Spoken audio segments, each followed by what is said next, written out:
Hi, this is Judge Herb Dodell.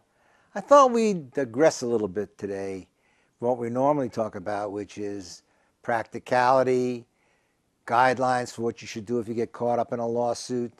How do you deal with it? What are the spiritual ramifications? I thought we'd digress a little bit because many people have heard the term chambers, and they wonder, what does a chamber mean? Well, I want to tell you what a chamber means. Over the last almost 10 years that I've been on the bench, I've covered, 15 courts in Los Angeles County and one in Ventura County. So I've been in a lot of chambers. And because I'm like the substitute judge that comes in to cover for the judge on vacation, I use their chambers. And I can tell you there is a big difference. For those of you who have never been behind the bench, there's a doorway that leads to the back hallway. So you want to know what's back there? Well, there's an elevator, generally, that the judges use. And the reason is they don't want us to mingle with the public for fear that our security is at stake. Okay, that's one reason. We also have holding cells. In many of the courts, we have a little place where we keep the prisoners in lockup until they're brought into the courtroom and go through whatever hearing is scheduled for that particular day. And then we have the office. Chambers is just a fancy word for office. Now we have a bathroom. Believe it or not.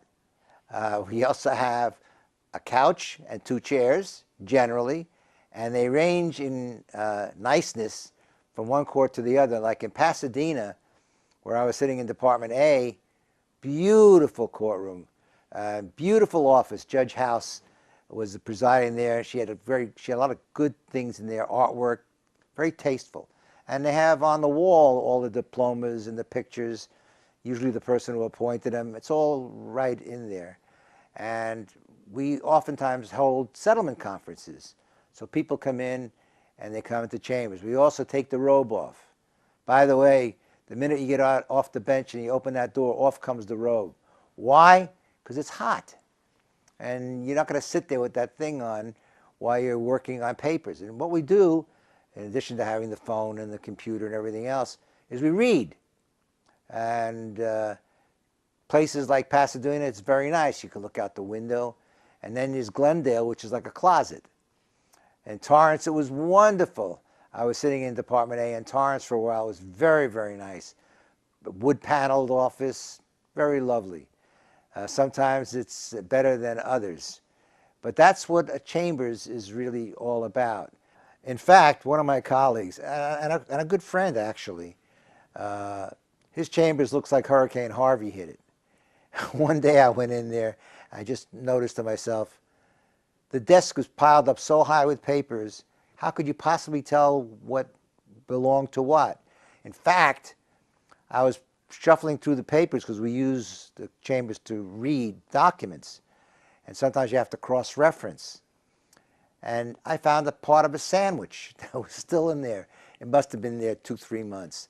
And I said to him, how can you possibly operate like this? He said, oh, I know where every single thing is. I don't have to worry about it. I know where the cases are, where the files are. I was amazed that he had a place like that. Awful, awful. Anyway, but that's a little bit about chambers. So next time you hear that term, you'll know what I mean.